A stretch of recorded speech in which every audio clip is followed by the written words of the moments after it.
Mahilaw sa dilim. Yeah.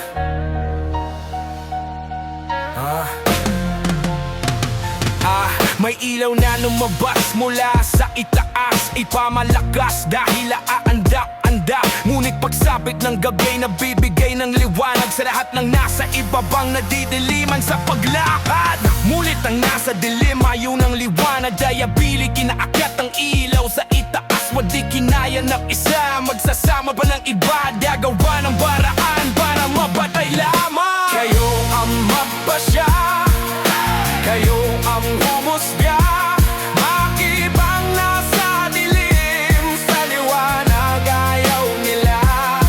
Ano ba may hubon sa bilim, na gustong-gusto nila? Wala ba yan sa liwanag? Oh, dahil makikita sila. Ang dilim ay payapa kung walang tanong, ngunit nagigising kapag ang ilaw ay naroon. At sa takot na mabunyag ang anyong hubad, mas pipiliin nilang patayin ang ilaw kaysa mababak. Humarap ilaw ay hindi sumayaw o nanako, nahimik lang itong kamayo sa isang sulok. Ngunit ang nasa dilim ay nabalisa sa liwanag, sabagat na dilim ay nabubunyag kapag may ilaw na luwabas.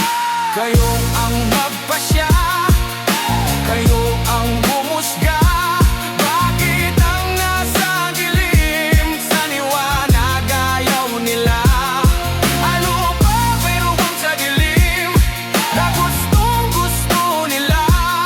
Kaya ba yan sa liwanag? Oh, dahil makikita sila. Hindi nito pinili kung sino ang lalapit, albaday ang paksak sa daan at kaparangan. Ngunit ang liwanag kapag tumama sa mukha, ring may dalang tanong na ayaw sagutin ng iba. Kaya ang nasa dilim ay ayaw na rin sa liwanag, hindi dahil makamay ito, hindi dahil ito'y tapat. Pinapakita ang sukat, ang dungis ng bahid, na matagal lang inubli sa katahimitan lang gabi.